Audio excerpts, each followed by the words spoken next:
quality. Hopefully Guys, it's better than how is Terrence's sound quality tonight? A little, is it a little bit better? Is it a little bit better? Yeah. Is it a little bit better tonight than the other interview? Okay. Yeah, they said it's better. Perfect. Quiet but okay. I can try to turn Discord up a little bit. Let's see if I could do something on No, my end. no, I got it. It's all set. Okay. Perfect. How's he sounding now, guys? Test. Can you guys hear me? Test. One sec. Yeah. Let me. I know he sounds like he's underwater or an astronaut, but I talked to him previous to the interview, guys. We're gonna start a Kickstarter for a new headset for Terrence, so that way going forward. So before, number one, thank you so much. I know you guys are so busy, Terrence. Thank you so much for taking time out of your day to come here and do this. It's awesome to be able to talk to you guys. Pleasure. So thank you so much for that. But I was personally a little confused on something. So I'm sure people in the chat are curious as well. So you're doing a staggered release based on the time zones, but we can, if I'm in the East, I can still load into the West Coast server initially, like that. Those are when the regions are coming up, or is that when we can access the actual game? Okay. So it's not a staggered release. So I think. Okay. Yeah. So if the time, like the launch time that we announce for each of the regions, if they don't line up, then that's just. Okay, it's just time zones. That's all it is. Okay, it's just It's all just time zones. Yeah. But okay. I heard from some people it was staggered. I just wanted to clarify. I saw some people ask it. I just want to double check. So I know how time zones work. We're good, guys. I'm just making sure. Yeah. But I did notice that in the in our Discord in the community that there was some confusion, and I think even with the previous interview with OnePeg was that.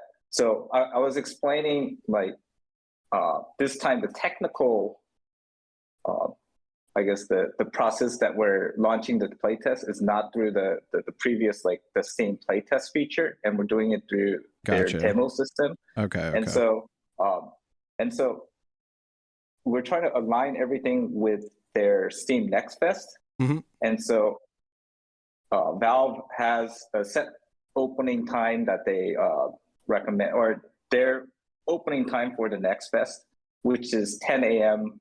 Pacific Standard Time. Okay, perfect. But also in their guidance, they say, but everything has to be done through the demos. And just to make sure your demos are running properly, you kind of hint that you guys should release it a little early, right? And so we took that to mean, hey, but we're online only. So there's a lot more areas where things could go wrong, right? So, we took that aside. Hey, let's launch not just a little bit earlier, but several hours or 6 hours earlier. So that's the thing, is that we're gonna release the demo. And I think there was a little bit of confusion when I was explaining this with OnePeg, is that what I meant by releasing the demo is that the playtest starts. Gotcha. Okay. The instant we release the demo. So I think it's 6 hours ahead of the Valve Steam Next Fest open time. Ours is 6 hours prior to that open, just to make sure we get all the little kinks worked out. Gotcha. Okay, perfect. Yeah, we're gonna open it earlier, but once that demo you could download it on Steam, you should be able to log into the playtest server. Okay, sounds perfect. So hopefully that cleared it up for people. The other thing is that, just to give you guys a heads up, I sent these questions over to Terrence and the crew so they could at least see what type of stuff I was going to ask. There's no guarantee we're going to get through all the questions or anything like that, but my questions were more not just for this playtest, but further down the line of, the plans for the game. And I know that's one of the other devs, SDF's main thing. Yeah. But hopefully, hopefully he gave you some ideas and stuff. So something that, since I'm very competitive and I love playing the game competitively and high roller and all that stuff, one of my main questions is, down the line, do you see you guys doing any official tournaments for the game, and if what if you do, in what capacity? Am I going to be able to host my own tournaments, do you hope? Or, you know, because the community creating content for you guys is what the game's all about. So I think the more tools you give us, the better we can make it pop off. So exactly. So so just a bit of background is, first about for this interview, SDF was originally supposed to be here, but then right now we're preparing the final like internal playtest just to make sure, you know, there's no huge glaring issues. And so that's the reason that he can't join us right now. But Understood. He gave me like, hey, these are the important points. So it was a blessing that he gave us like the outline that we could kind of go over in our head. So in regards to the tournament, so background about the tournament issue or feature is that originally for Dark and Darker, it was never designed as like a competitive esports type of game at all. Exactly. So yeah, but we do enjoy playing those games and watching those games. And the one thing that we've kind of, you know, the feedback we've gotten from the community is that, oh, there's a lot of desire from the community to have these kind of features, to do, you know, to have like community created content, especially in like, you know, supporting tournaments and stuff. And so we're huge fans of that kind of content. Like, I'm not lying. During the playtest, when all the Twitch channels and the YouTube, it's basically, it's so hard for me to get people to work because everyone's just watching streams. And yeah. I mean, it's fun it's a fun game to watch. And I think, you know, especially as a streamer, you know, to give people a background, when someone came into my chat and was like, oh, you should check out Dark and Darker. And I'm like, oh, I have no idea what this is. And then some people played it and when we went to go stream it, and I was like, this game's incredibly fun. And I had no idea where this was coming from. And then you guys ended up being in the chat watching us play it. And you were, I'm sure you guys were like, oh, this is awesome. People actually like our game, you know, like people actually enjoy it. So you guys kind of got some proof in the pudding about what you've been working on, you know? So I think the game's obviously not about streaming, but the fact that it's clippable and it's fun to watch and people want to take it competitive, I know you guys are gonna do right by what everyone wants because you enjoy watching as much as everyone else. So yeah, so it's that kind of we see that it does have some kind of resonation within the streaming community, and so we, you know, because we are fans, we want to support that. And so and you know, at the beginning we had no ideas. So okay, going really far back, I'll go really far back. We're like, hey, well, you know, even though it's not a super competitive game, there's that PvP element and people want to, you know, test things out and try things out, and we should make like a training ground. And then that kind of got built up. Oh, let's make an arena. So I think even, you know, like the first alpha playtest one, and after the QA number one playtest, we were seriously thinking about, oh, let's do the arena and stuff.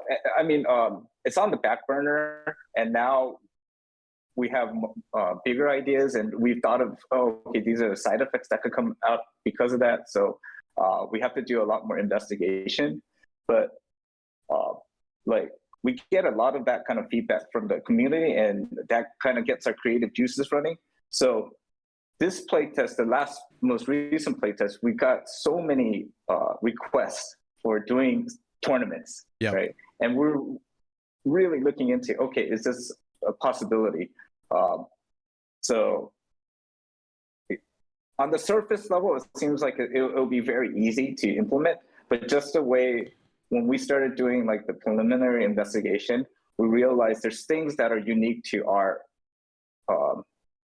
you know, our structure, I guess, like the way, like the biggest thing is, what do you do about items that are, you know, the loot that you get or the loot you take in and stuff like that, or and how can it be truly competitive when you have different people coming in with, you know, Diablo like loot rolls that are unique rolls and stuff like that, and you're always going to have that element of RNG and randomness in every match. But the nice thing about your guys' game that happened multiple times to me is people would give me a bunch of loot, or I would have a bunch of good gear on. I'm like, oh wow, I'm not going to die at all. And then I would go into a room, be cocky, and I would get boxed in by a bunch of mobs and die. And I'm like, that was really embarrassing. But you know, like the game does a good job of filtering out the ego and, you know, cleaning out some loot from people, even though you don't expect it to happen. But I think even if the game wasn't originally intended to be super competitive, degen gamers like myself are always going to make something competitive when probably it doesn't always need to be. But I think that's what you guys have really hit so well, is not only can people who are very competitive enjoy the game, but people who just want to log in and hang out with their friends, or, you know, get a few rounds in on the weekend, they can have, you know, just about the same amount of fun as anyone else. So that kind of goes into my next question. This, you guys teased with One Peg that you were going to do, you know, we have a new solo dungeon coming for everyone who doesn't know, and it's a completely redesigned dungeon where only solos can queue into, and it has its own unique troll boss. So I kind of wanted to piggyback on that a little bit. Is that dungeon going to have its own high roller queue as well, with a high roller leaderboard for solos only? Yeah. No, so this is the easy answer, is no, there's no high rollers, there's nothing on the leaderboard, because it would give the wrong. So the thing is, you know, we've been saying from the beginning, this is an experimental thing. If you know, and if it had even a thing on the leaderboard, it just gives it that much more. It gets toxic. Formality, yeah. And it's like, oh, you know, and for us, we do want to look at it as an experimental thing, and so to keep it at that tier that's why we said, oh yeah, it's not to that point. You know, we don't have enough confidence to say this is like a feature that we're gonna. But I think this also kind of, I want to give this warning also about the leaderboard itself is experimental. It's like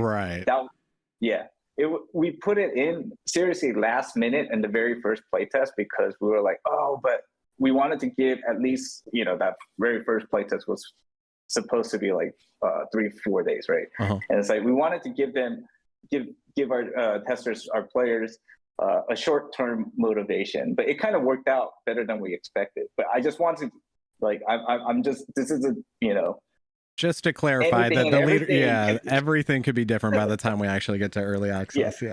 Which I think that's important. Very good chance that leaderboards might not actually be there once we go to launch. You know? So I mean, okay, so that actually my next question then: do you think the leaderboards have been good for the game or bad for the game?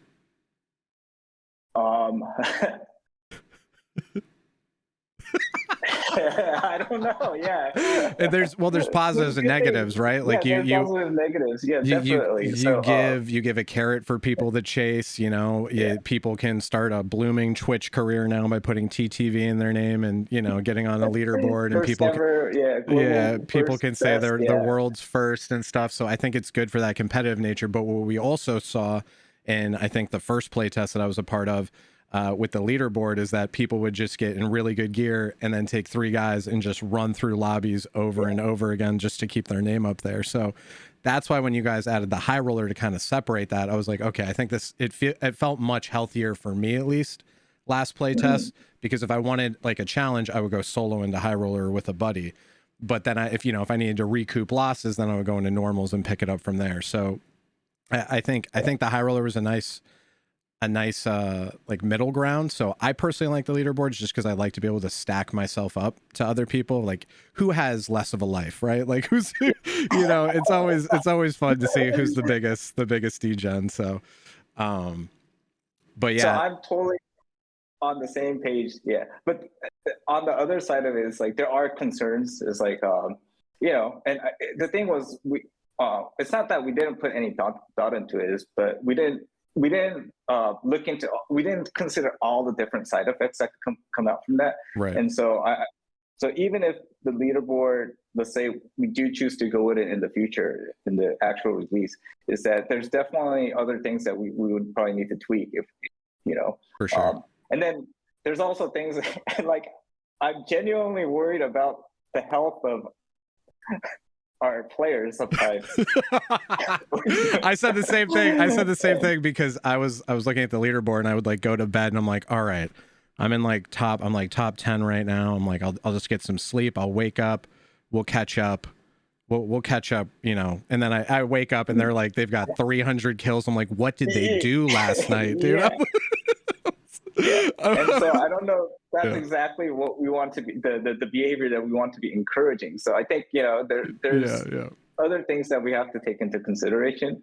So yeah, but again, please understand right now, you know, so internally we don't even think of ourselves as beta, you know, we're still in alpha, and that just means that there's a lot of prototype stuff that's inside the game, right? Yeah.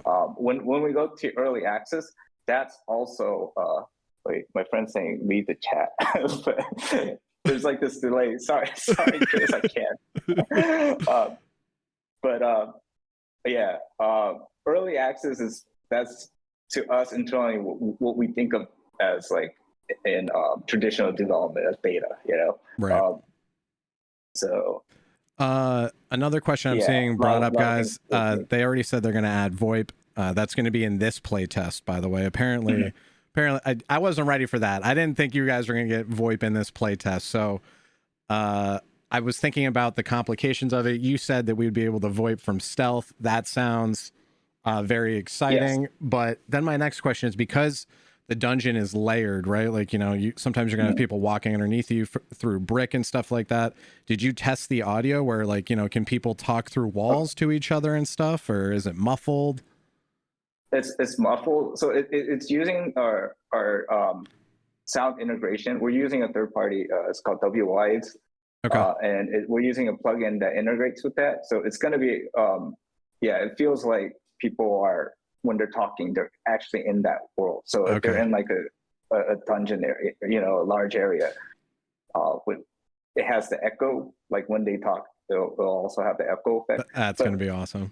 But please understand, like, we implemented this in 2.5 weeks. We got it. It's your first pass. There's probably going to be bugs with it. Also, what a lot of people what a lot of people don't know is when you put VoIP on a server, it strains it a lot more, and that's like, so yeah, we're probably going to get some issues with it. So you've already hit on one of them, is like the verticality of it is not that great still. So some of that stuff, like you'll hear people and you're looking around, you're like, what? But they're right below you. Right? Okay. And so those are things that we have to work out. So yeah, you could basically look at it. This is like version 0.1. This is and this is actually our first time implementing any type of you know, in-game VoIP technology. So yeah, please be understanding that this is not the final implementation. So there's going to be a lot of features that are going to be lacking, and we just kind of focused on, okay, can we put it in and kind of start getting an idea of how this would add to the game, and then and this is also going to be a good test for us to see, what are the dangers. So I'm sure, like, there are not a lot of, it's going to be chaos. That's our thinking here, is like, in terms of moderation and stuff, we don't have, so our personal experience of VoIP is kind of limited also. And so that's why we're kind of, this is truly, we're going to throw it out there and see how people use it. And then that's going to give us the data to say, oh my God, this is, we got to, you know, stop this. Oh, this went better than expected. Oh, these are the little bugs. And just remember that whenever you give us gamers any type of freedom, we're going to make you regret it on some level. So that's just kind of how it is. You know, there's always going to be some bad apples. I'm sure I'm going to be running down a dungeon and then, you know, 3 guys are going to run at me blaring Tupac or something, like, you know, there's who knows how it's going to be. I guess my main concern is that it's going to create a lot of funny moments for content creators. We obviously love that, but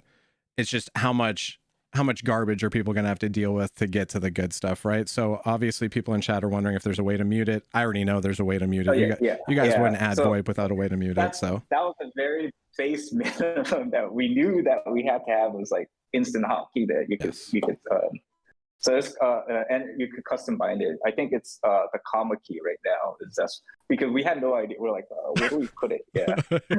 We don't know. Okay, well, no one uses comma keys for anything, so comma's fine. No one uses those. Our horrible decision. Who knows? So So these are things that, you know, we could improve going down the line. Yeah, I mean, well, I think what a lot of gamers nowadays, when we get games, right, we don't really get play tests. That's not very common. If you have a play test, it's under NDA. People can't really talk about it. And then, you know, then we get an early access, and then we're in full judgment mode on the game. We're pretty much, nowadays, at least for me, I kind of treat early access as a form of release because it's how developers use it. So I don't think a lot of people are used to dealing with playtests, and the way you guys are doing it is truly like a playtest. Like, hey, we're going to throw a bunch of shit at the wall, see what sticks here. If it doesn't, we'll go back, redo it. And I don't think people are used to those big sweeping changes when dealing with different playtests. So I actually prefer what you guys are doing. I hope more games follow suit, because you have to, not everyone is going to be as blessed as you guys are to get this many people into their game early on, giving you feedback and stuff. But I hope to see more games kind of treat ahead of early access a bit more seriously, instead of just throwing us early access garbage and then we're just like, oh, I'm sick of this isn't done, you know, all that type of stuff. So I appreciate you guys trying things, even though I didn't agree with a couple. The solo queue this test, I was like, I would have wished they would have done B1. I asked you about that and you answered for me, so hopefully you can answer for other people. I'm sure they're curious.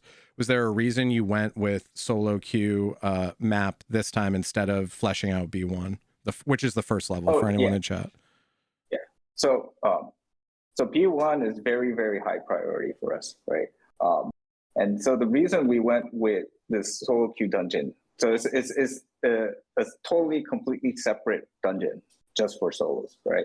Is that, so this was something that I think back in September, the September plate, or what was it, the September? So I believe I can't keep up either. Yeah. Oh my God. Yeah, we're already here, right? Yeah. Well, this is going to be the 4th alpha playtest. I think it's the 5th like public one. We had a actual friends and family one, so it's actually the 6th playtest on Steam that's coming up. But so basically, the one that we did in September, the one we got to around 10,000 concurrent users, right? Mm-hmm. Was it that? Yeah. And we were like, oh my God. And so and that's when we first started feeling like the rumblings of, oh, okay, there needs to be a solo queue and stuff. And at that time, we were like, oh, very dismissive. Yes. Oh, that's not, yeah. But then internally, we, you know, that was a good, I guess, like inception point for us. Is like, oh, but you know, so. Yeah, what's the motivation behind people talking about that, and is that really what's the best for the game? And so that planted that little seed in us back then, but we were like, oh, you know, our game's not about solo, it's about doing the party dungeon experience. But then, you know, having more deeper conversations with like SDF and the design team, and it was more like, well, okay, no, it's not just about purely party dungeon diving, it's just about adventuring in general. That's what we wanted to, you know, and that's what SDF was like, hey, yeah, no, my intention was never just for parties. It's like he wanted to make some kind of viable experience for solo players to have, like, but we didn't know all the details back then. So right. and we didn't even know our capabilities back then, like what are, you know, and we really thought it's gonna be like 5,000 people, you know, right? And so when your player pools at that you know size, is we have one dungeon, and even splitting regions is going to be very it becomes a liability, right? And so, you know, we're in this very, very fortunate situation now where we do have a little bit more options to explore, especially with like player pools. I think, like, just to put people at ease, is that my personal experience and my personal thoughts is like, oh, having 3 queues, matchmaking queues, that's probably the max. That's, you know, Well, like if we go anything beyond this, this is like we're stretching it thin. Even if we have like, you know, I don't know. I don't even get time when I load into the game, Terrence. Like I sit there, my character's still being pixelated, rendered in, and it's like, you're in. I'm like, all right, they could probably spare some time on the queues. Like I'm always sprinting down to the training dummies. I'm like, what's my damage? And it starts before I get there, like all the time. So I think whatever you guys did with the queues, I think is phenomenal. Like, it's just instant. Like I've never had my dopamine receptors hit so much so quickly. So yeah, we want to keep that, and that's something we discovered also, and so because of that is like, oh, that's, you know, that's one of our big advantages, and we don't want to lose that. And so we everything is about like, so it goes back to the actual question of B1 is like, you know, nothing is free, right? So yes. Everything you have to think about the cost considerations and how to prioritize things. And so the reason we went with doing the solo dungeon is because, okay, so there's two big considerations, is because of the short time element in developing. So so the first is the time element, is that we only had like three and a half weeks of development time, and actually like 3 weeks. So we took the year off and came back, started developing on, like, not even developing, like, what can we start doing? Oh, okay, sorry, people, it's lunch. So the one thing we got to invest in is getting another meeting room. I was going to say another meeting room and another headset, I think might be a good investment. But this is such an important, you know, topic that I want to explain to everyone, is that so we only had a month to actually develop, and it was less than that. And so the thing was, and this includes actually the scheduling of what we want to do for this playtest, right? So and so the original plan was, okay, let's do B1. Like that's going to be our main goal for the playtest. But then that was done all the way back in like November and December, you know, like the end of November, December, before we extended the playtest. We thought like we would at least have another week or so to develop at the end of the year. And you saw how that went. And, yeah. So when we came back and then we sat down and we looked at the reality of it, it was like, oh my God, wait, next fest, you know. And the thing is, until you start actually scheduling things down and, you know, doing project management, it's like, for us, it was like February. It's like this kind of ambiguous, like, you know, abstract concept. Oh yeah, that's 2 months away. But the actual date was like February 6th. And then we have to actually think about like, oh, QA time. And then when we started putting it down, we're like, oh man, we don't really actually have that much true development time. And so now the second thing is, so we could have just said, oh, we're going to do B1 no matter what, right? But the thing is that because we are now, we're at a point where like our original intention was like, oh, we're just going to fly under the radar until we get to early access, but that's all blown up now, right? So there's all these other things that we have to always take into consideration. There's expectations, right? And so I know, like, in a fantasy world, we could just go into our own isolation pod and just do whatever we want. But the thing is, now we're in this world where not anymore, dude. yeah, not anymore, exactly. And so the thing is, you know, we're ambitious too, is that we want to at least our whole thing is like, you know, hopefully our words have weight, but at the same time, you know, people are cynical because of there's so many promises that have been broken, right? So the thing is like, oh, we could tell people, hey, we're working on B1, just, you know, hold tight. But at the same time, it's like, oh, but, you know, until we could show something, it's hard to say. So that's why I'm saying right now, being very open. It's like, oh, we're B1's at the top of our mind, but it was a strategic decision, is that, okay, we only have this much limited time to develop. What can we actually show users that could have a good impact that we think, and then to us, show us, you know, some data that we're actually curious about. And if it's bad, it's great that, you know, if we find out like this solo queue dungeon was like the worst idea we had ever, it's awesome to do it right now, rather than like in early access or launch, you know, and waste way more resources then. And so it was like, okay, this is something, if we work really, really hard, like, and they work really, really hard to get this done in time, because we do have limited resources. So, you know, it is like, the community is right. It is a big decision, and it is a big diversion of our resources to work on something like this. But to us, it's something that was so important that, you know, you don't want to have that thing, you know, hanging on the back of your mind all the time and say, oh, what if?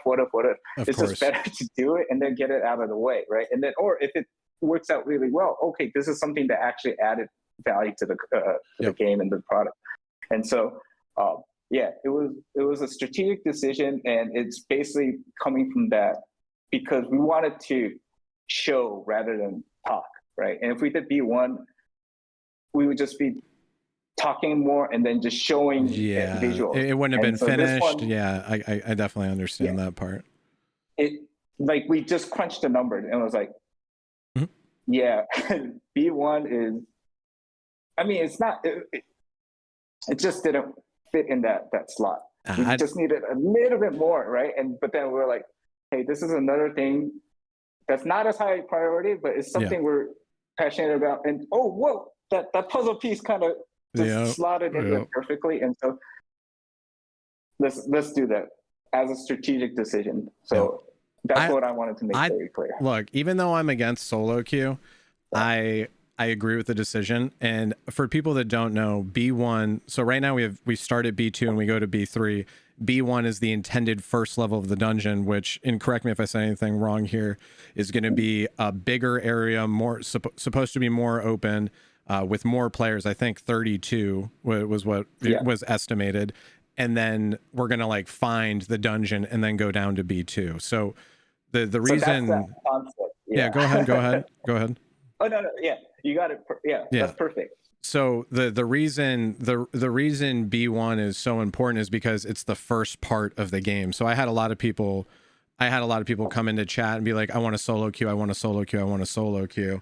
And while I understand that, I'm like, until we have the full piece of the pie, I don't think we can say we need a solo queue yet, you know? So that's why for me, I was like, oh, they should have done B1. But if you only have 3 weeks to make a giant 32 player, there's so many things that go into that I think it's worth testing whether the solo dungeon works. And then regarding the solo dungeon, how is the loot is it shared? So is it like, if I go into the solo dungeon, farm in there, I can then, that stash is shared with the 3-man dungeons and stuff like that, so I can bring it one to the other, vice versa? So we don't have that again, we don't have the capacity to do that custom. I mean, we do, but not in that short time. So we just did it as direct as possible, and then we've tuned it in a way that, okay, you could do it solo, but I think in terms of efficiency, and it's a different experience. So that's what I could tell you. It's like, it's not the same, you know. I'm interested in what the solo dungeon is going to be. Is it going to be okay? So, is it going to start with 16 people, or is it? It's much smaller. So in terms of, so again, these are all the little details that make, like, a solo dungeon can encompass anything from like a solo PvE experience to, like, you know, just, you know, battlegrounds, right? Or battle royale, right? Just like, and we're in this much smaller, like, intimate kind of dungeon. I mean, you'll see. So, like, one detail I'll give is, like, the starting, and this could change though, is because the balance, like, so you know, we tell, you know, dev team, hey, when we're testing, play like players, but yeah, we're all really good friends and stuff. So, like, there's teaming that goes on and stuff. So our thing is like, okay, well, if people will double cross each other and they're this close, then I think we're on the right track. We're not just there. So there's tuning and stuff we have to still do, but it's a different experience. It's kind of a smaller, more intimate experience. And then like, so one of the things we had a chance to do a lot more testing at the last like 2-3 days in the new dungeon, is that I said at least from the troll boss is going to be the epic. It's the highest tier. It's still pretty much that, but it's just, man, the troll he's one tough guy. He's super tough, right? And we're like, man, if we only give epics off the troll, the risk reward, like in our mind, that ratio, it doesn't fit, right? And it's because it's small too, and you know, when you're fighting, like you get third partied and stuff, and it's like so first time world exclusive right now is that there's a 1% chance that legendaries can drop. Okay, so they can drop legendaries. It's just a really small chance. Yeah, and a really small chance, just because we have to. Again, this is what I'm talking about, is that we're gonna adjust. And again, this is similar to VoIP. This is like our version 0.1 on trying to do this. We just had a bunch of ideas that we kind of clobbered together, and it worked better than we thought. But there's a lot of balancing and little dials that we haven't tuned in properly. And so in the last couple of days, like when I was talking one page, we were like, oh yeah, you know, in our mind, it has to fit this thing. Yeah. But then actually playing it, and it's like, oh, we tuned it and stuff, and it was like, oh yeah, but this will be more fun. And that's why things are changing on the fly. Okay, and this will probably happen. Like, you know, our goal always with the playtest is we're not going to have hot fixes. We've never once been able to keep our promise internally on that. So that's why I thought, hey, don't worry if we mess it up this time. We'll do the Tuesday's hot fix. We'll get in there, and if we mess it up, we're going to put it in on the Wednesday's hot fix. So, but I mean, I'm not trying to say that we take things lightly. It's just that we feel we have room to tune things, right? And then we're at a place now. We're constantly figuring it out and dialing it in, and we're at a place that we feel like, at least for the foundation of what we the concept for what we wanted to do with a solo dungeon, and it's around like 60% there. And then during this playtest, we'll get it up, like another 10-15%. We'll see. And then if it starts going down, we don't know. Then like I said, we could just yank it. And this is why it's not part of the high roller, the leaderboards and stuff. Gotcha. I mean, I think that's good though. This is where the TV is. Yeah, no, you're fine. You're fine. Don't worry about it. Yeah, no, I was, because my brain, when you say solo queue with legendaries, I think of my first reaction is, okay, how can this be abused, right? That's my first thought, is like, okay, so I'm gonna go with my 3-man, we're gonna get really good gear, I'm gonna go into the solo queue in my full purples legendaries and just make sure no one has a good time, and I'm just gonna solo farm the troll. But whether you can solo farm the troll or not, I don't know, because the way you guys did the bosses, you tweaked them last test, and we went down there and I was in my best gear, and I got like one shot multiple times. I'm like, I don't think I'm going to do their PvE anymore. I think it's a little too difficult. I think I'm just going to kill people. So yeah. That's exactly how I feel with the troll right now. Yeah. So my strategy the last couple of days is I go down there, I hide, and wait for someone else to basically try to take him down. Yeah. And then when they're looting, take him out. So I think there is its own kind of unique experience. So before you diss it, try it. No. Yeah. I'm definitely gonna try it. I have to try it. Like, there's no way you guys are gonna make something and I'm not gonna at least.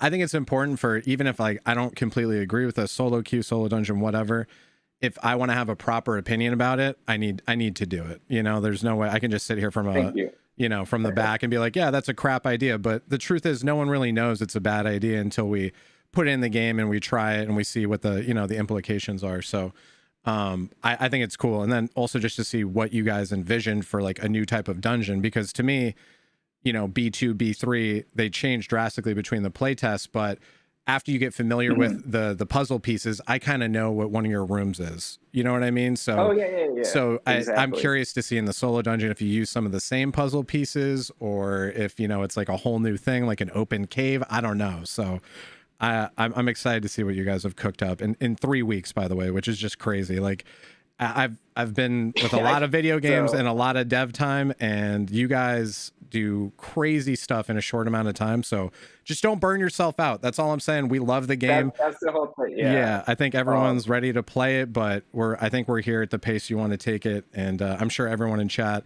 would gladly send you some money right now just to play it as it is in whatever state it's going to be. So, you know. So that's our job, is like,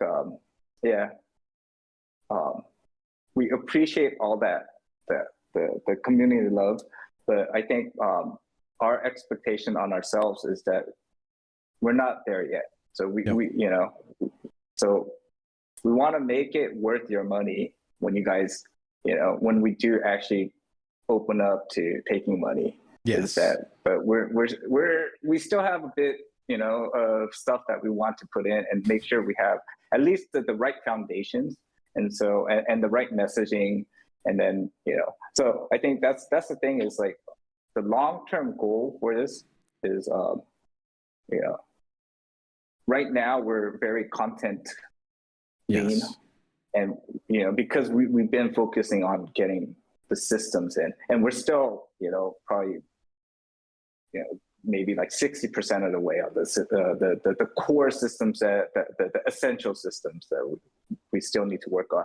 But our goal is, once we get to, you know, a place where we're pretty comfortable, maybe like to the 80%, and then we could start expanding out and looking at more actual content-based stuff. And then the best stuff are the stuff that kind of do both, that give both.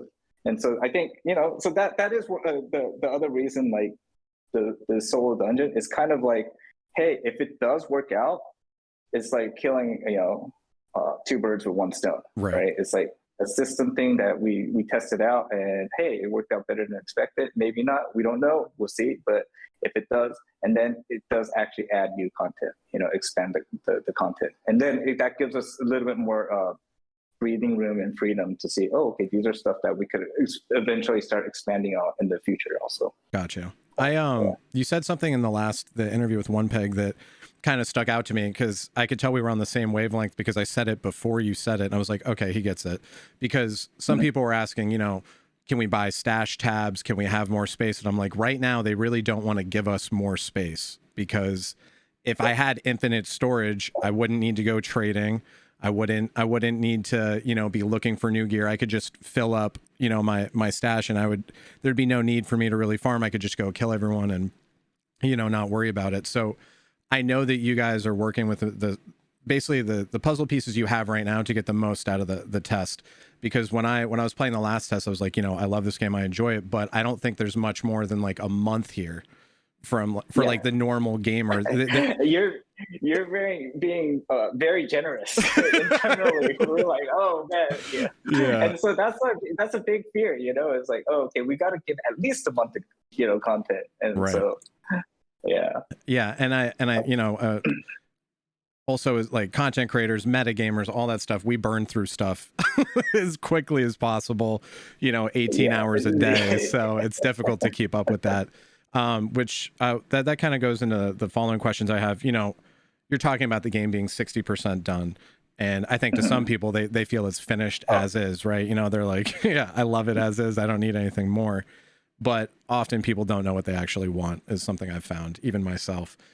So down the line, you know, closer to the game being complete, do you have any tidbits you can give to myself in the chat regarding what you hope the game to be, you know, post early access? Because right now we have the 3 levels, you know, that you're gonna do B1, B2, B3. We're gonna have quests for the NPCs, kind of like Tarkov. I assume we're gonna have a stash area, like a hideout area, something for us to maybe put our gold into as like a long-term thing. Is that potential, or do you have any other different things that are planned down the pipeline? Okay, so I got to be very careful with my words here. I know. I'm sorry. So the it's just one word you're saying for early access. Right. And so all the stuff you're talking about, these are stuff that we have plans long term for the game. Gotcha. Right? This stuff that we want to do as we build this game out. Like we have we expect this game,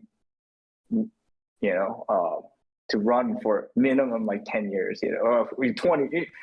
Well, so the thing is, when we talk to people, we're trying to sell our vision is this is a 20-year game, but I don't, 20 years from now, we might be just sticking things directly into our brain, and who knows now. Yeah, I've been looking up neural link stuff. Who knows where we're going to be in 20 years. Yeah. But hopefully, we could have Dark and Darker neural link version in the future too, right? Just VR, swing my sword, please. I can't wait.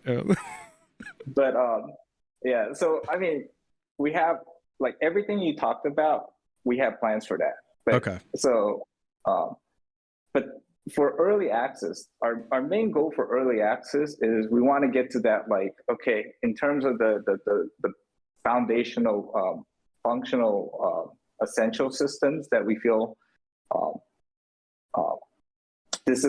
gives the basic framework for what Dark and Darker is. Mm-hmm. We want that to be in place, I guess the the Pareto principle, 80%, 20. We want to get to at least that 80% done, right? Mm-hmm. Actually, sorry, this has nothing to do with Pareto.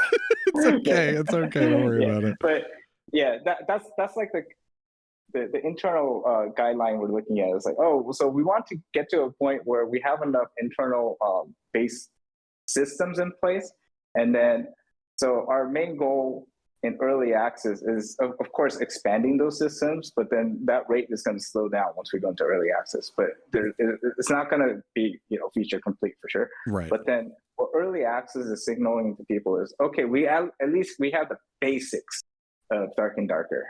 Okay. In terms of the systems,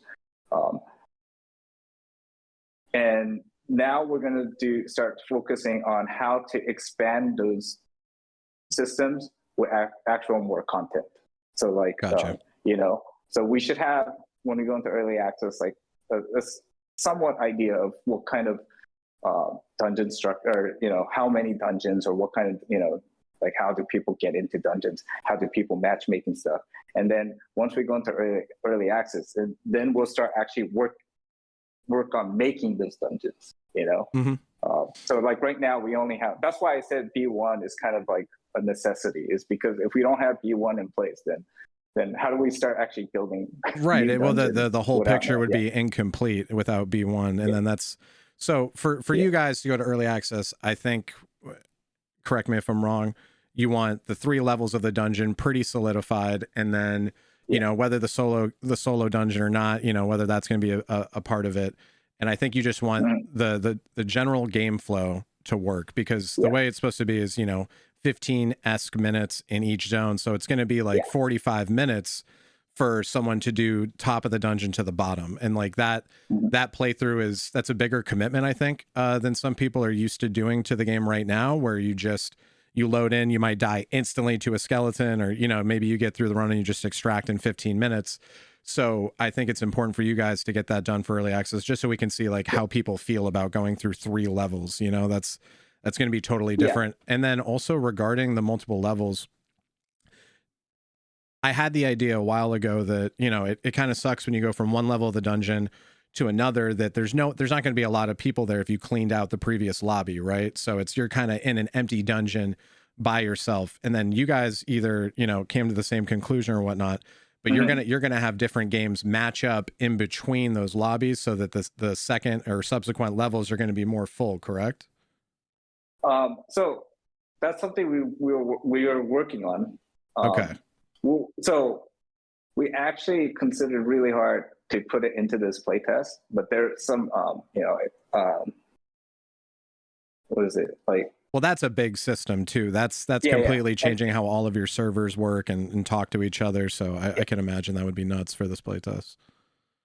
so I think it's so things like that is those are things that we're still, we'll still experiment with during beta, early access. So I think, yeah, the easy answer for early access is we want to get at least a better idea of how the dungeon is going to be done. So that's why we want to get B1 in for early access. And I know we've been pushing very hard for that three level structured dungeon, but we'll see. Maybe maybe it gets scrapped completely, right? Like so okay, and so this is another part, is that it's not that we didn't even start B1. We did do like a couple of days of just like doing heavy internal discussion about how we're going to design B1, and then so this is the reason we realized that, hey, this is probably not something that can be completed in 3.5 weeks, is because when we started doing those internal discussions, it's like there's all these side elements that are kind of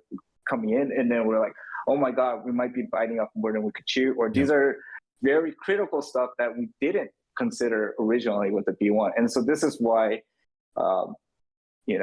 it's critical that we do get some kind of working version of B1, and then we'll see how the response is, and if we're testing a bunch of our assumptions and stuff.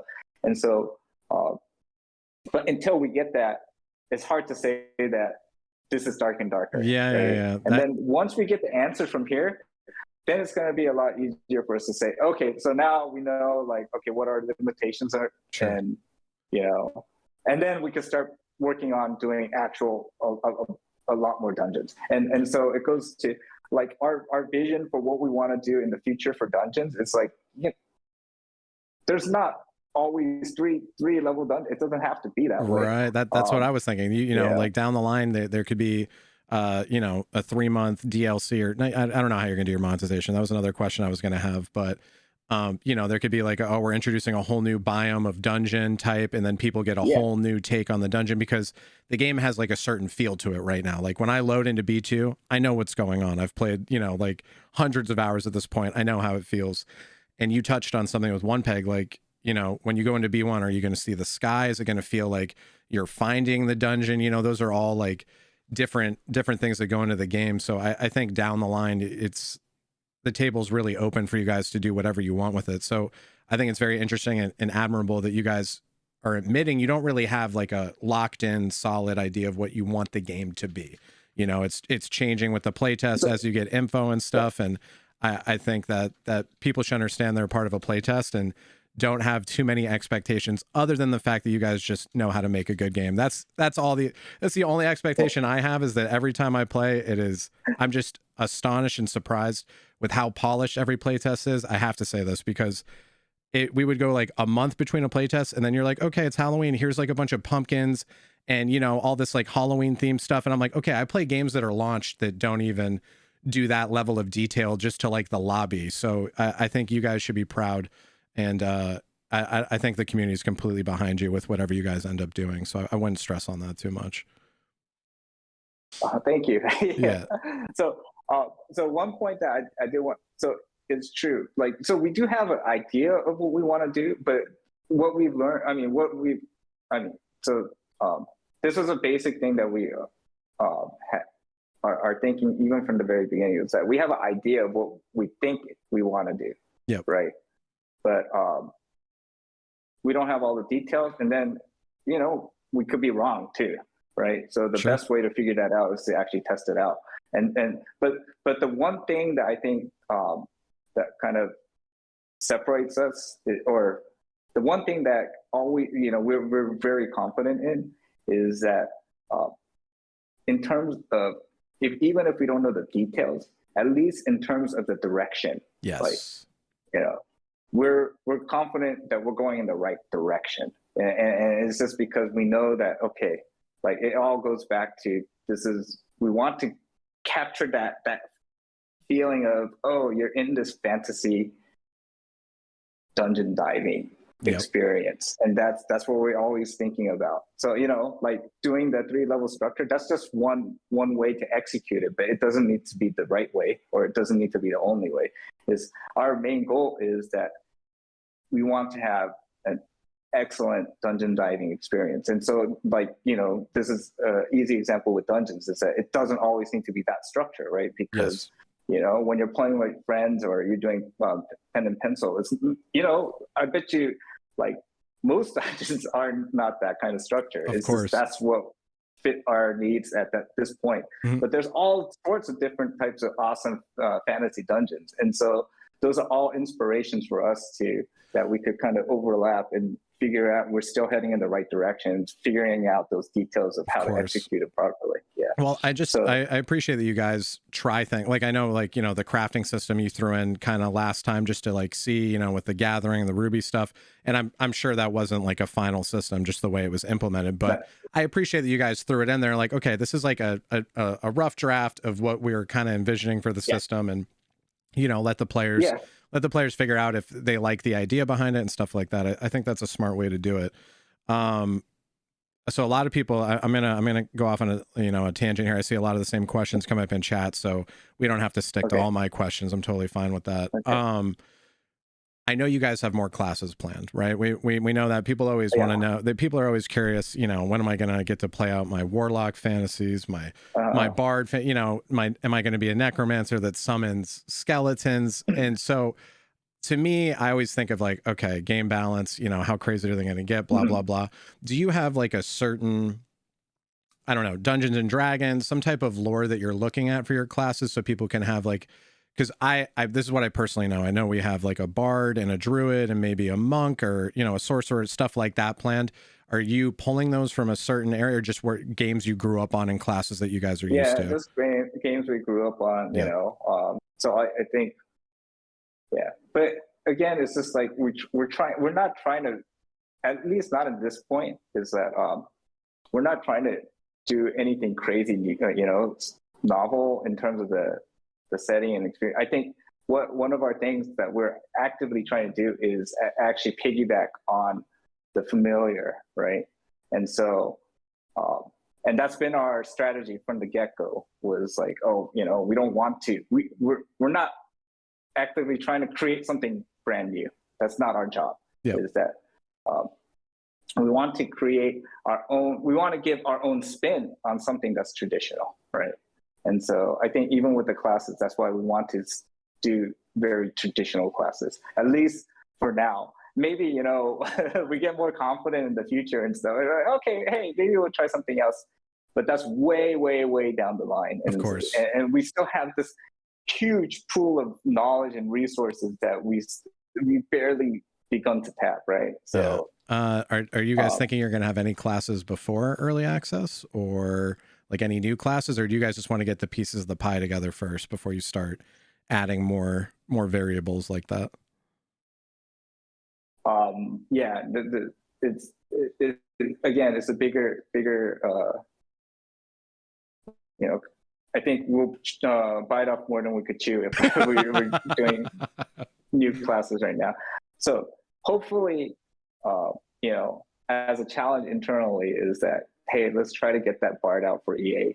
That's again, I've been pushing really hard, but I'm going to be honest. I really, with VoIP, Terrence, I just need you to think about something. Okay. With VoIP, you're going to have people that can actually singing in VoIP, beating people over the head with like an instrument. Like, there's a lot of potential there. So I'm not saying it needs to happen. That is awesome. That's what I want to see. But I think it would be really good if you got the bard class.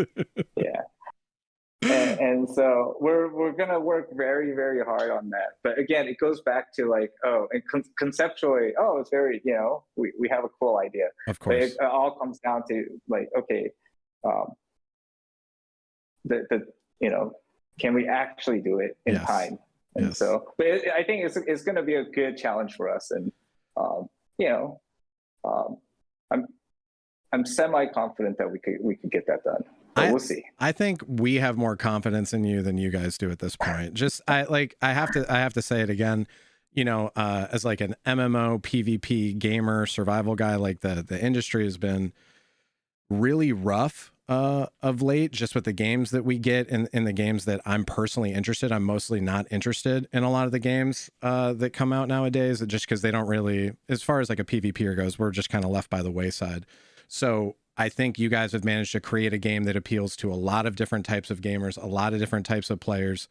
And at this point, like, I don't want you guys to let it get to your head, but you guys have done a great job with the game and just the fundamentals of it. Whether it, like, it could turn into something totally different down the line, right? Like, who knows? And games change, but just what you have, like, it definitely like harkens to like games I grew up on, games that aren't really made anymore, and it's like a risky game to me. Like this venture of your guys, you know, this could have not worked out, and you know, because you guys, a lot of people don't know this, you guys had a marketing budget, right?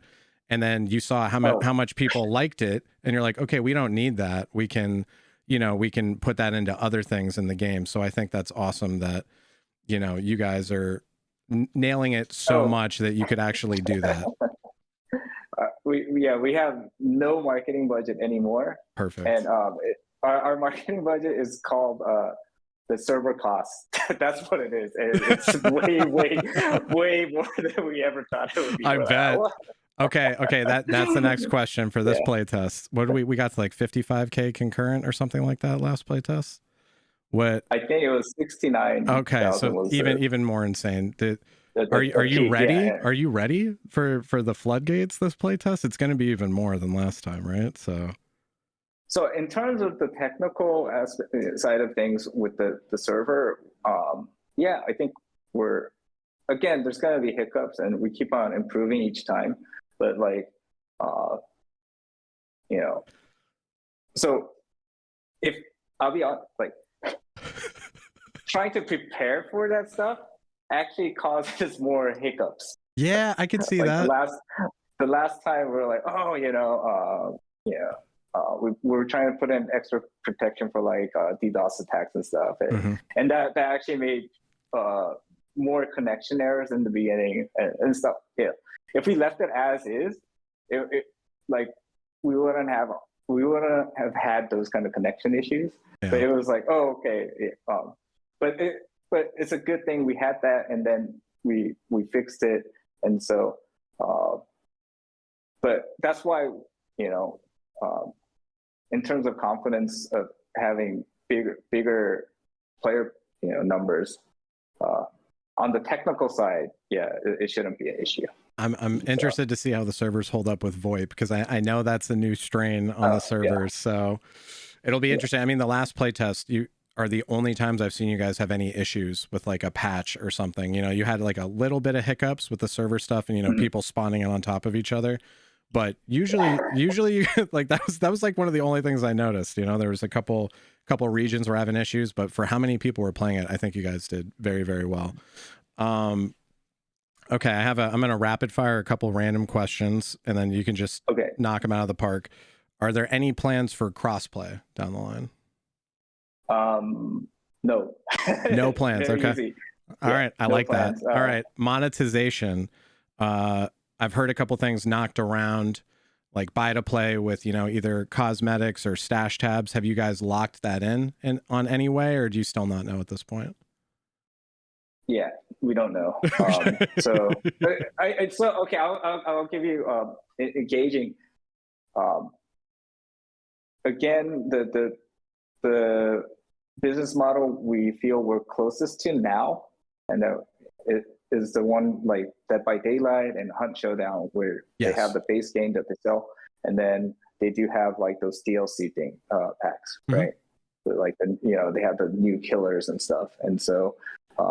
But there are like details there that we have to think about. So again, we have a general direction idea of how we kind of see the business model, but there's a lot of details there that we still have to work out. Oh, for sure. There's a bunch of fine tunings, like, you know, because in the last playtest, we were grinding out cosmetics in game, right? So, you know, there's we're kind of testing some of the moving pieces in a way we might not actually be getting them next time. So I think Dead by Daylight's model is great. I think that's a phenomenal model to go for. There's a few games in the industry that I think have good models that you can agree. People are always going to disagree on monetization one way or the other, but I think Dead by Daylight's model is very fair. So that's a good one to go to. Yeah. So I think the other realization was that the maintenance costs we kind of underestimated. Well, again, you know. Oh yeah. The amount of the response that we got is just unbelievable. But again, I'm not complaining at all. It's a good problem to have. It's a good problem to have. Yeah, exactly. But it just kind of brought us back to reality. It's like, oh, okay.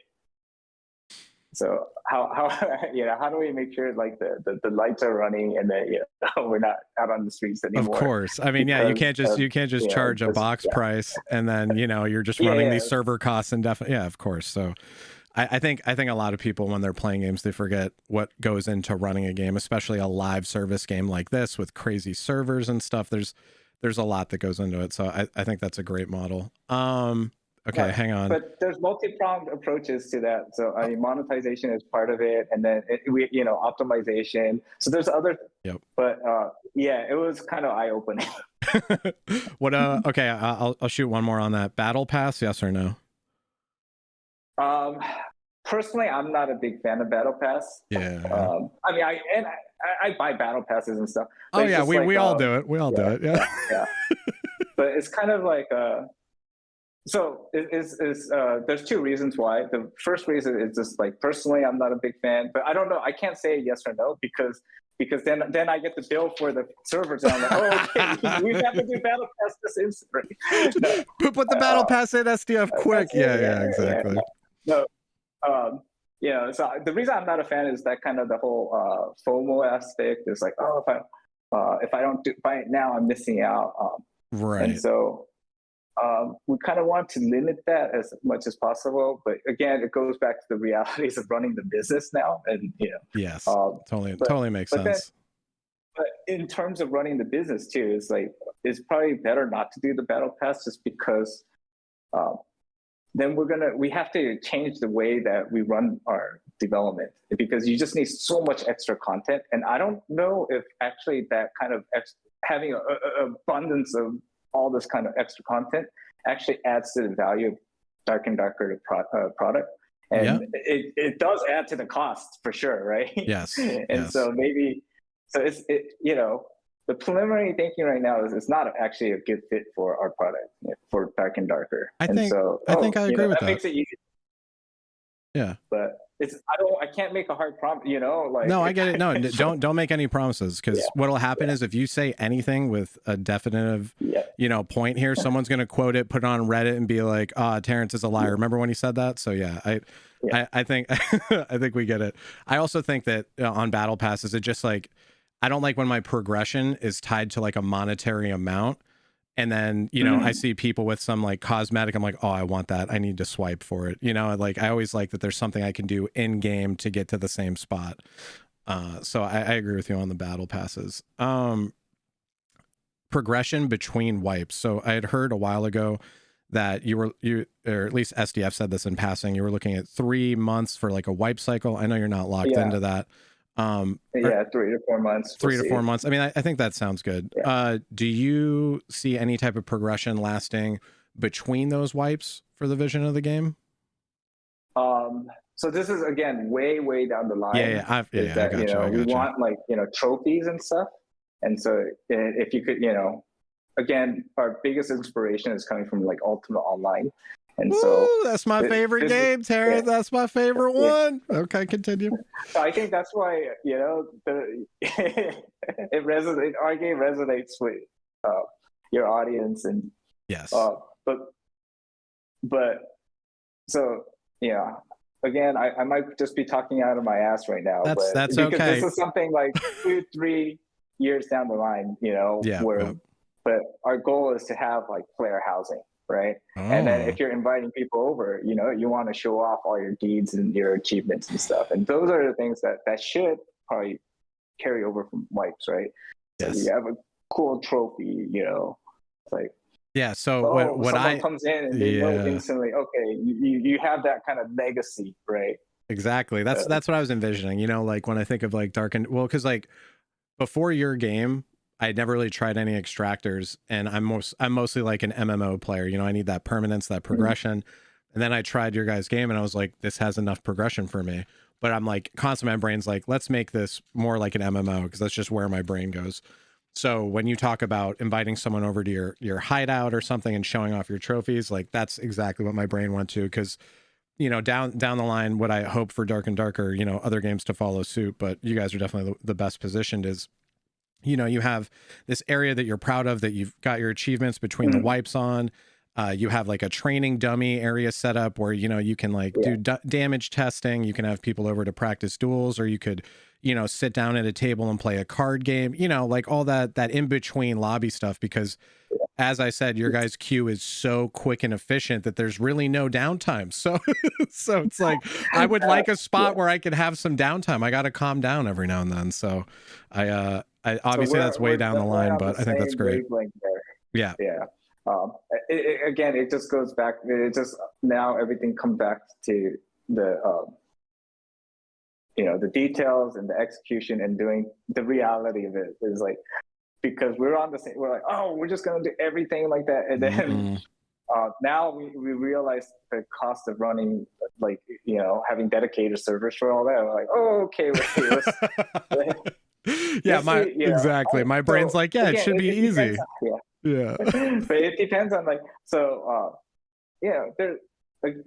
there's multiple ways of doing everything, right? And it's like, and having if we have a large enough war chest to support that too, that's one way. Or if it has to be doing, you know, so again, there's just too many factors that we don't know about right now. But at least in terms of what we want to do, we're on the exact same page. Okay, perfect. So now I kind of get a feel for this. So I know you're not going to make any promises, but do you have any plans for a roadmap for the game so people can kind of know what to expect instead of me swindling them into coming to my stream? You know, like it's great that you do this for the community. I think it's awesome, but a lot of people are fervent about having a roadmap, but then the problem is they hold you accountable to said roadmap, right? So I understand why you wouldn't if you don't want to. If you guys have the magic way of building an actual solid roadmap, please let us know. But I think that's the reason, you know, that's part of our strength, is that flexibility, right? So, you know, we have a very, very long roadmap, right? So we have like these super big goals that we want to do. So like one of the things for sure is that we want to go on consoles. So, but we don't know when. Right. We have you know, a general plan, but we don't know the dates. Yeah. I mean, we've made up dates. They're basically imaginary dates, you know, who knows? So you like are, so just to clarify, you are planning to launch on consoles. You just don't want them mixed with PC players and crossplay, right? Yeah. Okay. So like going back to crossplay, I said no, but it should have been probably no. You know, so the big reason why is, and this is something we've been testing internally, is because of the Steam Deck. It's like, oh, you know, it's like Steam Deck is awesome, and we think it's going to grow that market. Yeah. But it's like, okay, so but it's a great tool for us to start preparing ourselves to, you know, for a gamepad and stuff for the console. But at the same time, it's like there's a lot of other considerations for Steam Pad. It's like, okay, but is that market size right now enough? Like if they had their own separate and we can't crossplay, you know, is it going to be like 3 Steam Deck guys? Right. Know? So wait, we're always in the same dungeon at the same time. Yeah. So that's why I can't say no, you know, a solid no. But you know, the reason I said no was like, oh, yeah, the easy answer is. I get you. I understand. Yeah. It's okay. Yeah. So those are the things that pop up that kind of, you know, throw a hitch into like our roadmap, you know, the roadmap. But like in terms of big goals, yeah, we do have a roadmap in that these are like the big things that we want to do. Our dream is we want to be, you know, we want people on Xbox and PlayStation to be able to play our games. So if anyone has connections to Xbox or PlayStation, let them know. I think the game would be great on console, but I could definitely see, you know, the argument of I would want crossplay for myself so that I could, you know, fight against more people. And I think it should help queue times, right? If queues are getting thinned out. But then the inverse of that is, you know, people crying about aim assist on Rangers and stuff, or, you know, it's whenever you mix PC and console, it's oil and water. It's never going to perfectly mesh. So I understand why you would not want to initially. Yeah, just because each platform has different strengths and weaknesses, and then it's like trying to kind of mesh everything. It's like, you know, no one's satisfied then. It's like, you know, you take away from what makes this platform more engaging, So again, we haven't actually done the console, implementation yet, so we don't know. So maybe we're like, hey, this is actually better than we thought, and then so things could change. But just our initial thoughts is, it's just too far apart, and let's just keep them in their own separate sandboxes. No, that makes sense. And then just to finish up on the roadmap is that, we have very big, broad roadmaps. So like we want to get on consoles eventually. We want to get on other platforms like VR. You know, like that's even farther down the line. But like SDF and I, we're just, we're very interested in that space itself. I know it's in a rough spot these days. Yeah, when I look at VR, it just as a sweaty PC gamer, I'm like, it's not there yet. You know, when I look at it, I'm like, it's not there. But there are a lot of times when I'll watch someone do like a VR Skyrim playthrough where they're doing like, really fast, like kung fu punching. I'm like, okay, maybe it's got something there, right? So it's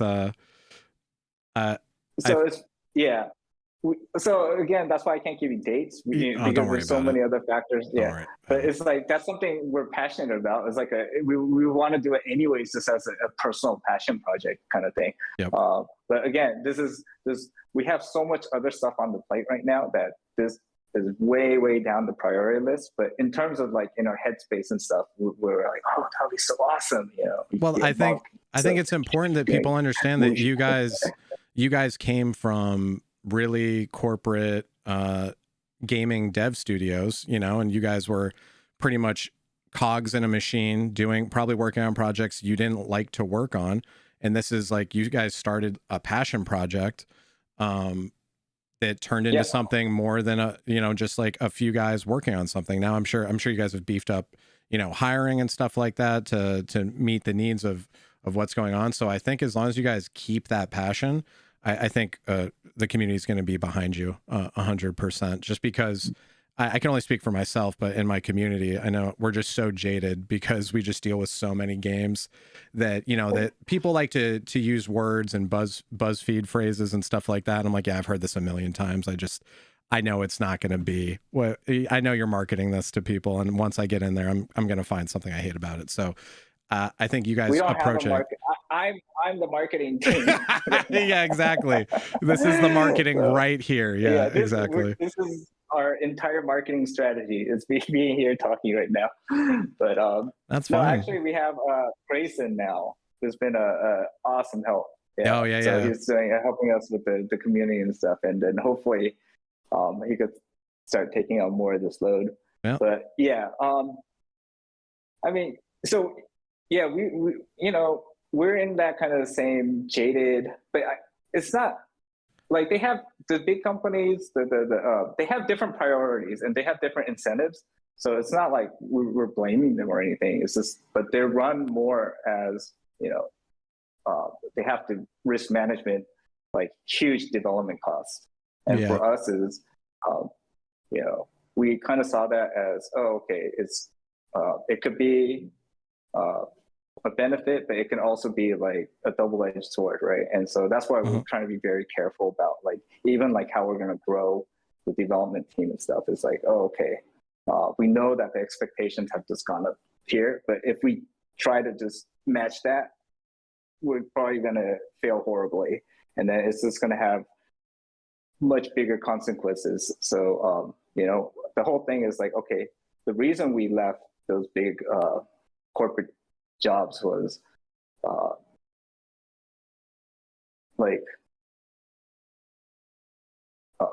You're okay. We felt like, we felt like, no. So we felt like, okay, because the incentives are different, is like, okay, the main motivation there is making money, which is 100% part of our motivation, because it's just part of the reality of, running a business in this world, right? You have to make money.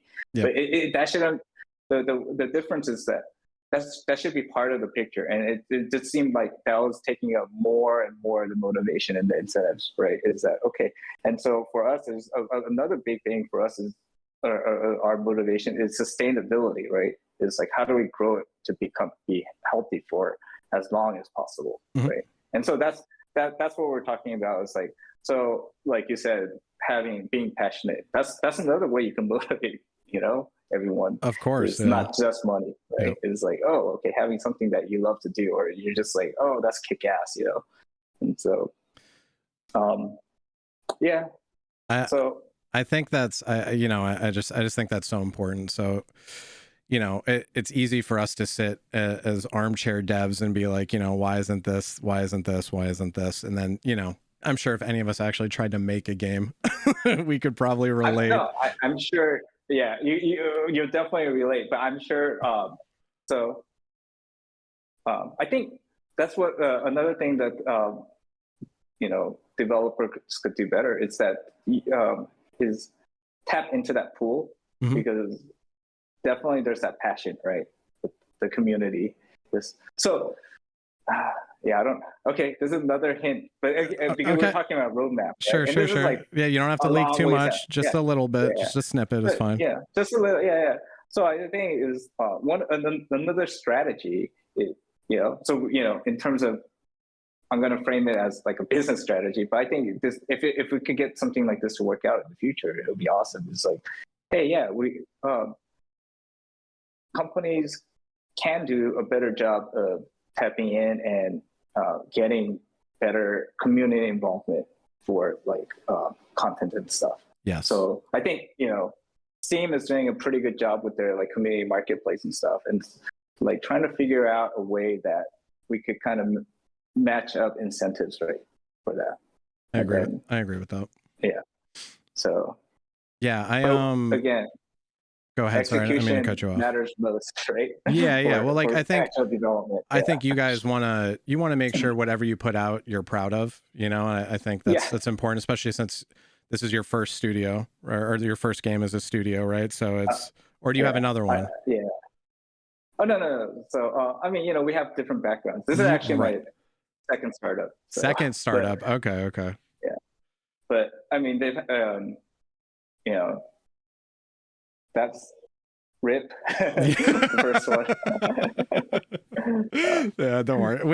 Look, we all, I think it's important that you guys are, still trying it. And like no one cares about this, but I've been involved in a lot of startups before, and the majority of them don't work out. So I think if you're batting 50% on this, you're doing pretty good. But I wanted to kind of switch it up a little bit. I don't want to take up too much of your time, and you've been so generous answering questions. Are you guys are actively playing when we're doing the playtest, or are you guys actively watching? I was curious to see what you guys favor. It's a mix of all of that, yeah.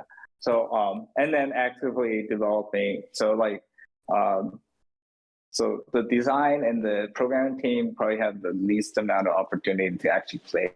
Yes. So I didn't really get to play that much. Maybe like 20 hours total last playtest. But and then the art team has a lot more freedom. They have backlogs of what they have to do every day, but they'll be watching, and then we encourage, hey, you go in and play.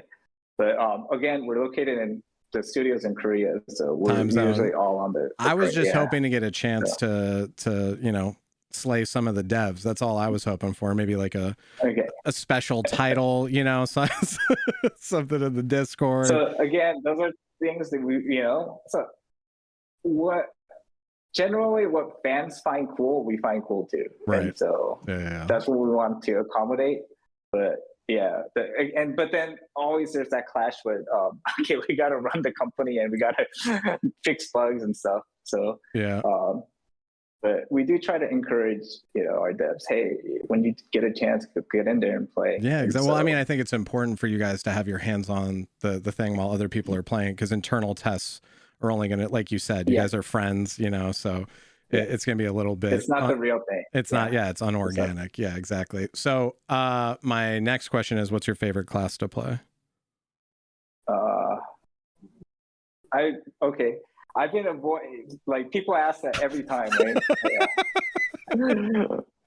And in the past, like, I was very honest when I say I don't have one, because but I think more and more I'm just kind of I'm the boring. I just pick fighter.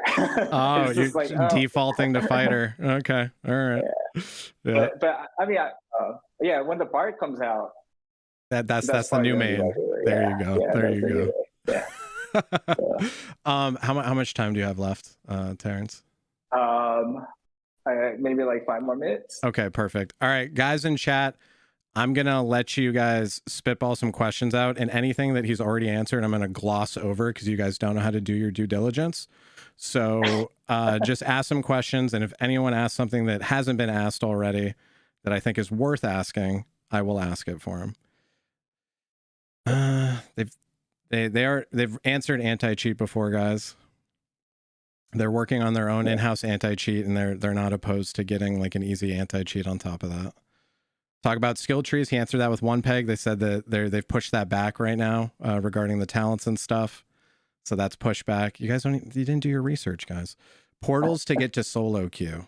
Oh, we had this idea the other day. I was like, what if there were portals in the dungeon to get, like, I was trying, because when you guys announced the solo dungeon, I was like, man, is there like portals in the regular dungeon to get to the solo dungeon? I was trying to think of a way to do it, but they already got their solo dungeon in, guys. We're going to see how it is, and then we can give them critiques after that. Professions, like regarding crafting and stuff, I guess. They're still working on the crafting, guys. That's not locked in yet. Regarding quest for NPCs, is that's probably not in this play test, is it? Yeah, that was again, we reassessed it. Yeah, we wanted to, but yeah, it's not going to be. I mean, that's a big undertaking. After trying your game, I actually tried Tarkov, because I'm like, I got to try the other extractors to see what they're about. And even though I'm not a huge fan of Tarkov's like actual, combat compared to your guys' game, they have a lot of really good systems in it, like, that very in depth. I'm like, okay, this adds a lot of longevity. And I was just thinking about Dark and Darker with everything. I was like, okay, so if we had these quests in Dark and Darker, people would probably play like an extra month, because you would have to chase these quests. And so, that's all stuff that I know you guys have planned. What about mining? It's not refined the way it is. It'll get tweaked, I'm sure. Guilds, they have planned down the line. We did tweak it this time, so there's going to be a little bit. It's like version 0.2 now. Okay. So we're going to get a little bit of refinement on the gathering and crafting, but not a ton. Yeah, not a ton, not yet. Yeah. Okay.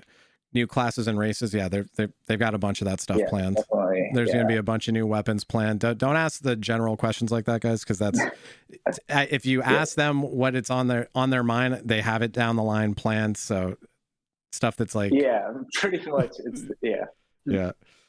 Is anything changed in leveling? Oh, I had a question with that. You know how you get to level 15 and then you have all your abilities, and then you get to 20, you don't get anything extra? Were you thinking of maybe switching that? So at 20, you got your last unlock for perks, because the levels from 15 to 20 don't really matter. Yeah, not right now. Yeah. So yeah. That's a small thing. It's whatever. Yeah. Prestige. I'm just trying to find something good for you here. Has the trio map been altered? The trio map? The normal map? Not really. I think so. We a couple more. I thought I saw Spud Hunter, but a couple more modules have been added. Okay, so we got a couple new pieces that are being involved. Okay, but it's nothing big. Yeah. Again. This time, in terms of the actual content, we weren't able to focus a lot on the content. Again, it was just, hey, VoIP, and then quality of life stuff. Yeah, okay. And so. All right, I'm looking. I'm sure they're going to add more progression. How do they get funding to begin with? They're all millionaires, obviously. Can we get test dummies to possibly test our damage? That's planned. It's probably not going to be in this test. Oh yeah, the karma system. Is that going to have positive karma incentives, or is it just the negative karma when you randomly group with people? You know what I mean? Because you said with one peg it was going to be a karma system. So if people are team killing, or right now the positive is just you look different. You have the blue name. It's kind of hard to get those blue names. Oh, okay. It is negative in that it's not just you get the red name. If you get a red name, if your name's red, you can no longer use the karma system until people your name gets normal again. Yeah, you can't report people. So that's pretty much exactly from Ultima Online, the red and the blue karma system, right? Yeah. Okay, very interesting. Yeah, that was basically the main inspiration. Was that Ultima makes Online. Sense. So that's why it'll say karma and fame. We just didn't get to the fame part yet. Okay, perfect. So you think you're gonna add fame to it, like when people kill certain mobs or kill X amount of people and stuff like that, it'll change it to like the fame based. Oh, that's so cool. Stop it. Oh my god, that's that's why we give those little hints. But yeah. That's great. I love it. Regarding gear, enchanting with special effects or anything like that planned maybe down the line? Yes. So I mean, the merchants that you see right now, they're just they have a thing, a category that says it's buy, sell, and then crafting, and then with services. That's what that services is going to be. Okay, perfect. I mean, by the way, guys, if you didn't know, with those merchants, sometimes they're really nice and they take an idiot's face from a webcam and make it one of the merchants. So if you guys are at the tavern buying any alcohol, you might wonder why it looks like me, and that's because they did me a.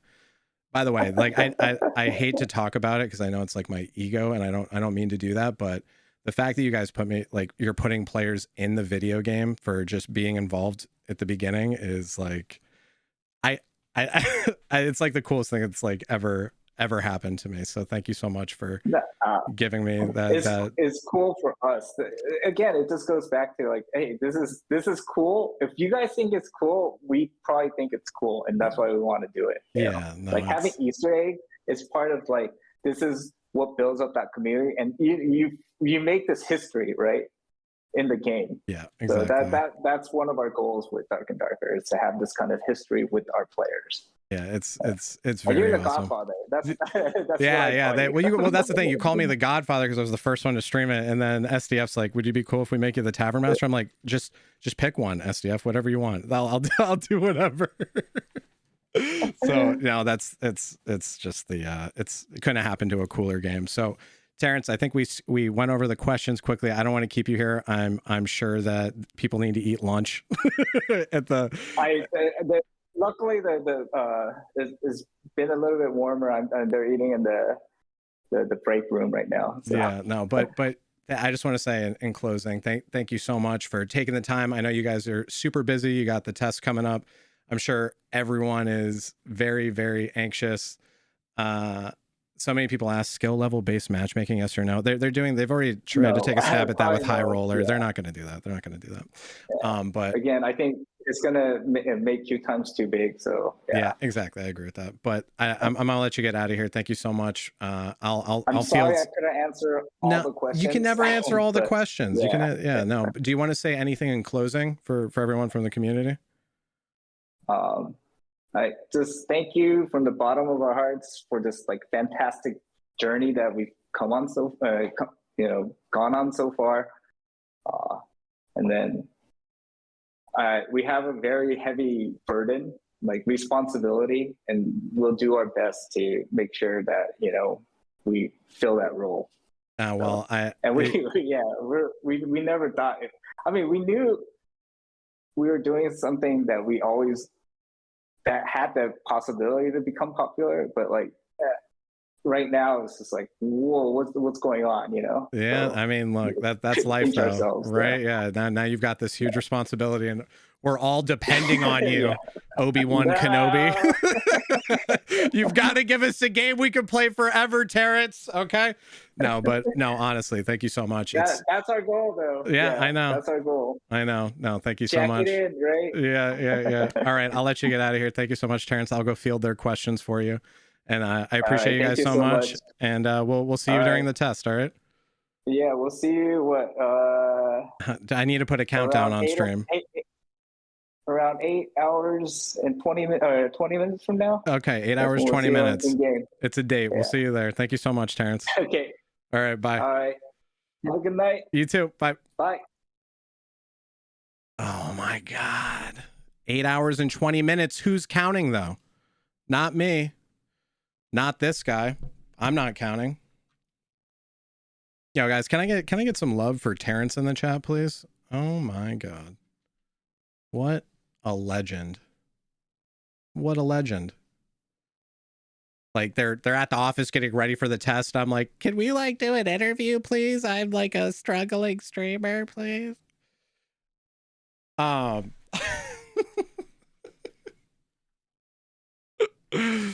Hopefully I did well on the interview for you guys. I'm sorry, like I had some questions I prepped for him and I gave it to him ahead of time, but I saw you guys asking some questions in chat. If I read over your question, I apologize, but he's answered a lot of that stuff prior.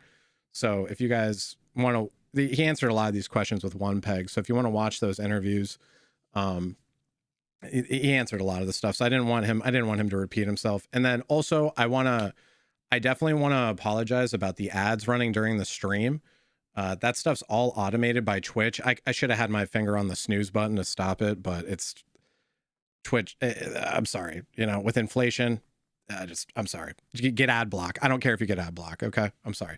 But what I'll do is I will take the video, I'll highlight it and I'll post it on YouTube. All that stuff will be filtered out. If you want to check it out, it'll be on the YouTube.